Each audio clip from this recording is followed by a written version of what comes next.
पार्वती जी का केश अलंकृत है और मुंडों की माला से जिन शिव जी की जटा अलंकृत है, जो पार्वती जी दिव्य वस्त्र धारण की है और जो शिव जी दिगंबर नंगे हैं, ऐसे श्री पार्वती जी तथा श्री शिव जी को प्रणाम करता हूँ। रमणीय कैलाश पर्वत के शिखर पर बैठी हुई श्री पार्वती जी कहती है, हे महेश्वर, हमें कोई गुप्त व्रत या पूजन बताइए जो सब पापों को जब धर्मों से सरल हो, जिसमें परिश्रम भी कम करना पड़े लेकिन फल अधिक मिले। हे नाथ, यदि आप मुझ पर प्रसन्न हो तो यह विधान बताइए। हे प्रभु, किस तप व्रत या दान से आदि मध्य और अंत रहित आप जैसे महाप्रभु हमको प्राप्त हुए हैं। पार्वती जी कह रही है शंकर जी से, हमको कोई ऐसा कथा सुनाइए जो कि 64 वर्षों तक सूखे पत्ता खाकर रही। शंकर जी कहते हैं कि 64 वर्ष तक तुम सूखे पत्ता खाकर रही हो। माघ मास में तुम जल में बैठी रहती और बैसाख की दोपहरिया में पंचाग्नि तापती रही, मतलब आग में तपती रही तुम। श्रावण महीने में जल बरसता तो तुम भूखी प्यासी रहकर मैदान में बैठी रहती थी। तुम्हारे पिता इस तरह के कष्ट सहन को देखकर बड़े दुख हुए। वे चिंता में पड़ गए कि मैं अपनी कन्या किसको दूं।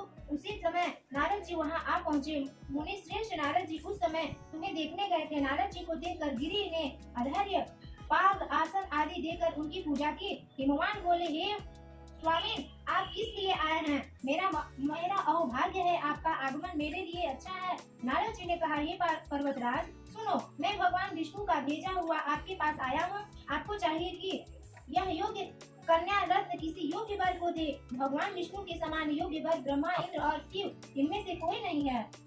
इसलिए मैं यही कहूँगा कि आप अपनी कन्या भगवान विष्णु को ही देवें। भगवान ने कहा, भगवान विष्णु स्वयं मेरी कन्या ले रहे हैं और आप यह संदेश लेकर आए हैं तो मैं उन्हें अपनी कन्या दूंगा। हिमवान कौन थे? पार्वती के पिता थे। हिमवान की इतनी बात सुनकर मुनिराज नारद आकर में विलीन हो गए, आकाश में विलीन हो गए। वे पीतांबर, शंख, चक्र और गदाधारी भगवान विष्णु के पास पहुँचे। वहाँ हाथ जोड़कर नारद जी ने भगवान विष्णु से कहा, हे देव, सुनिए, मैं आपका विवाह पक्का करा दिया। उधर हिमवान ने पार्वती के पास जाकर कहा कि हे पुत्री, मैंने तुम्हें भगवान विष्णु को दे डाला। तब पिता की बात सुनकर तुम बिना उत्तर दिए ही अपनी सखी के घर चली गई। वही जमीन पर पकड़कर हिमवान ने कहा, भगवान विष्णु स्वयं मेरी कन्या ले रहे हैं और आप यह संदेश लेकर आए हैं तो मैं उन्हें अपनी कन्या दूंगा। हिमवान की इतनी बात सुनकर मुनिराज नारद आकाश में विलीन हो गए। वे पीतांबर, शंख, चक्र और गदाधारी भगवान विष्णु के पास पहुँचे।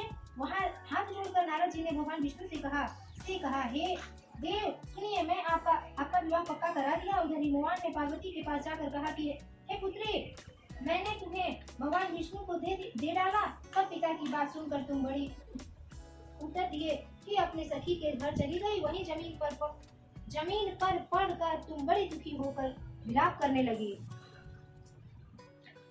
शंकर जी के लव मैरिज रहे से, पार्वती के लव मैरिज रहे शंकर जी से। तुमको इस प्रकार विलाप करती हुई देखकर सखी बोली, तुम इतनी दुखी क्यों हो? दोस्त लोग बोले कि इतनी दुखी क्यों हो? वो बोलिए, पार्वती जी बोलिए, इसका कारण बताओ। तुम्हारी जो कुछ इच्छा होगी मैं यथाशक्ति उसको पूरा करने की चेष्टा करूंगी, इसमें कोई संशय नहीं है। पार्वती बोली, मेरी जो कुछ अभिलाषा है उसे तुम प्रेम पूर्वक सुनो। मैं एकमात्र शिव जी को अपना पति बनाना चाहती हूँ। इसमें कुछ भी संशय नहीं है। मेरे इस विचार को पिताजी ने ठुकरा दिया है। इससे मैं अपने शरीर को त्याग दूंगी। पार्वती की इस बात को सुनकर सखियों ने कहा, शरीर का त्याग न करो, चलो किसी ऐसे वन को चले जहाँ पिता को पता न लगे। ऐसे सलाह कर तुम वैसे वन में जा पहुँचे। उधर तुम्हारे पिता घर घर तुम्हें खोजने लगे। दूतों द्वारा भी खबर देने लगे कि मैं कौन देता है। किन्नर मेरी पुत्री को हरण कर ले गया। उन्होंने मन ही मन कहा, मैं नारद जी के आगे प्रतिज्ञा कर चुका हूँ कि अपनी पुत्री भगवान विष्णु को दूंगा। ऐसा सोचते सोचते हिमवान मूर्छित हो गए। गिरिराज को मूर्छित देख सब लोग हाहाकार करते दौड़ पड़े। जब होश आया तो सब पूछने लगे कि हे गिरिराज, आप अपनी मूर्छा का कारण बताइए। हिमवान ने कहा, आप लोग मेरे दुख का कारण सुने। ना मालूम कौन मेरी कन्या को हरण कर ले गया है। ऐसा नहीं हुआ तो उसे किसी काले सांप ने काट लिया या सिंह खा गए होंगे।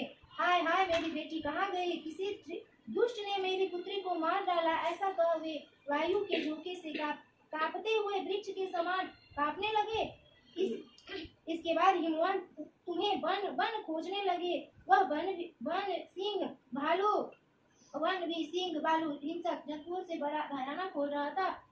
तुम भी अपनी सखियों के साथ उस भयानक वन में चलती चलती एक ऐसी जगह जा पहुंची जहां एक नदी बह रही थी। उसके रोमांटिक तट पर एक बड़ी सी कंदरा थी।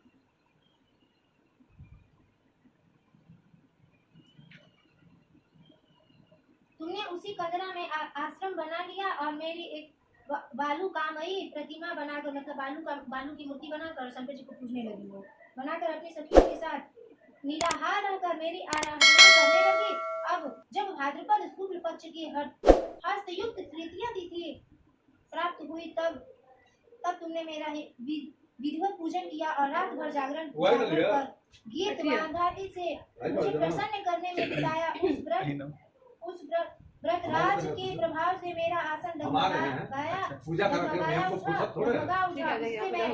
उस स्थान पर पहुंचा जहां पर तुम अपनी सखियों के साथ रहती थी। वहां पहुंचकर मैंने तुमसे कहा कि मैं तुम पर प्रसन्न हूँ, बोलो क्या चाहती हो? तुमने कहा, मेरे देवता, यदि आप मेरे ऊपर प्रसन्न हैं तो मेरे पति बने। मेरे तथास्तु कहकर कैलाश पर्वत पर वापस आने पर तुमने वह प्रतिमा नहीं नदी में प्रवाहित कर दी।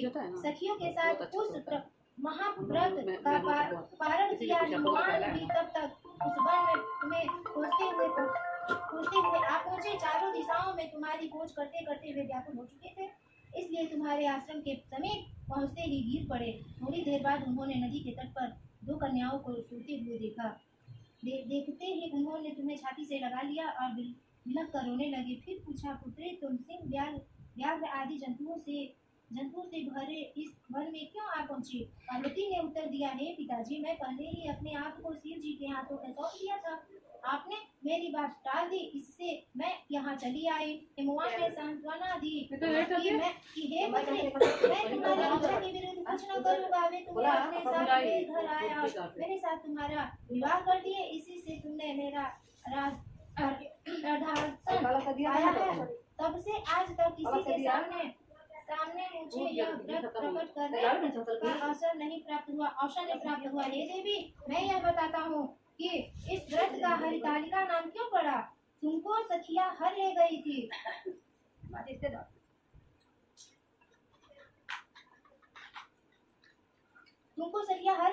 इसी से हरितालिका नाम पड़ा। पार्वती जी ने कहा, हे प्रभु, शिव जी पार्वती जी से कहते हैं, हे देवी, मैंने समस्त स्त्री जाति की भलाई के लिए यह उत्तम व्रत बतलाया है। जो स्त्री अपने सौभाग्य की रक्षा करना चाहती हो वह यत्न पूर्वक इस व्रत को करे। केले के खंभे आदि से सुशोभित एक सुंदर मंडप बनावे। उसमें रंग बिरंग के रेशमी कपड़ों से चंदोवा लगाकर चंदन आदि सुसंगीत मंडप लिखवावे। फिर शंख में भेरी मृदंग आदि बाजे बजाते हुए बहुत से लोग एकत्रित होकर तरह तरह के मंडप लाचार करते हुए उस मंडप में पार्वती तथा शिव जी की प्रतिमा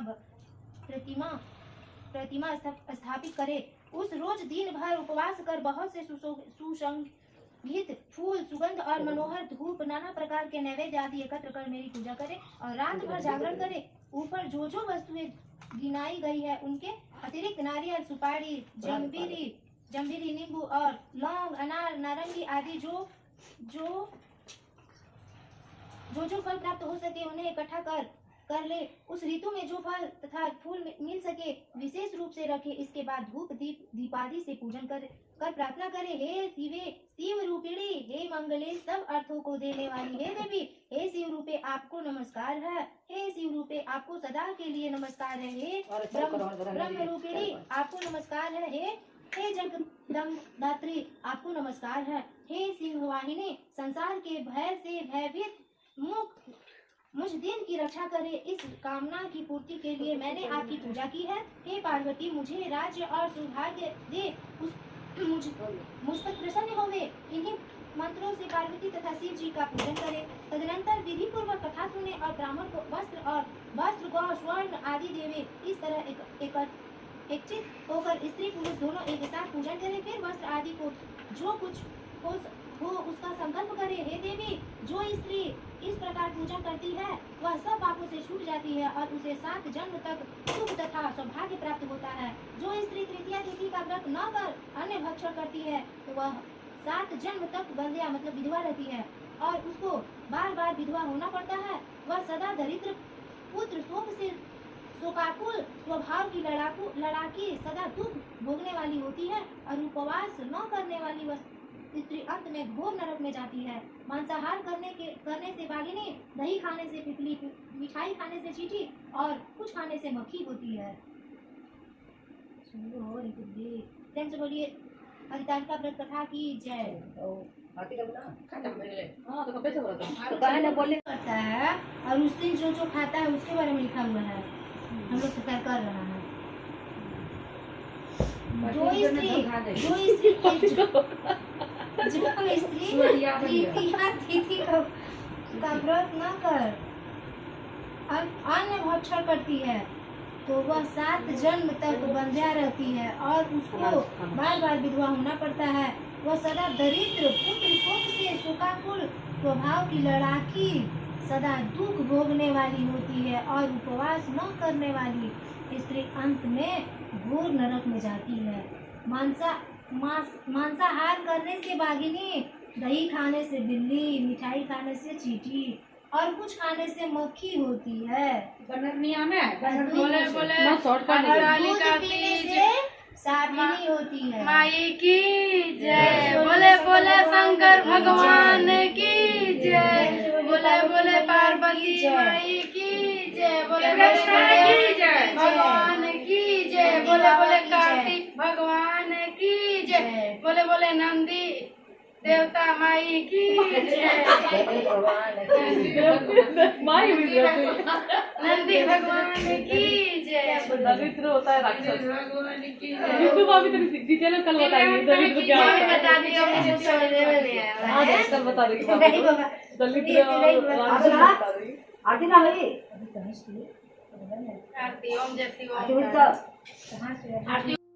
जावे फल पावे दुख बिन से मन का स्वामी दुख बिन से मन का दुख संपत्ति घर आवे दुख संपत्ति घर आवे काश मिटे तन का ओम जय जगदीश हरे मात पिता तुम मेरे शरण गाऊं मैं किसकी स्वामी शरण गाऊं किसकी तुम बिनु और न दूजा प्रभु बिनु और न दूजा आश करूं जिसकी ब्रह्मा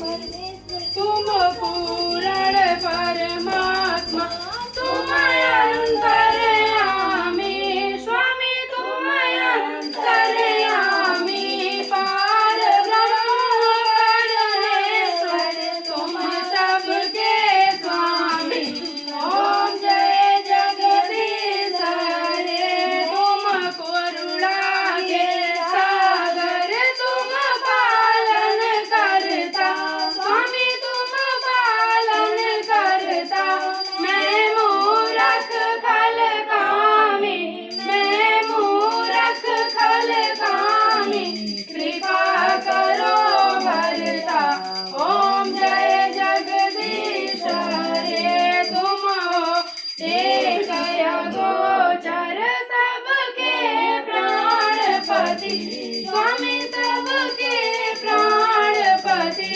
किस विधि मिलाऊं दया मैं किस मैं घूमती ओम जय जगदीश हरे दीन बंधु दुख हरता तुम राक्षस मेरे अपने हाथ उठाओ द्वार पड़े तेरे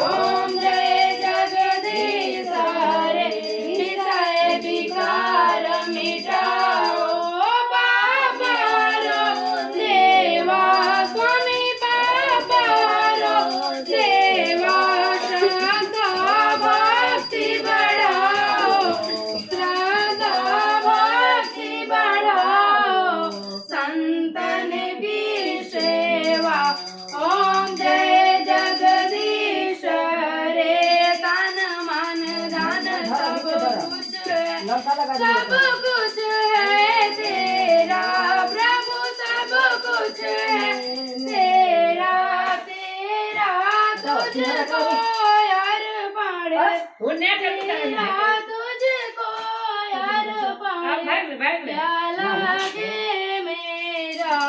ओम जय जगदीश रे, ओम जय जगदीश रे, स्वामी जय जगदीश रे।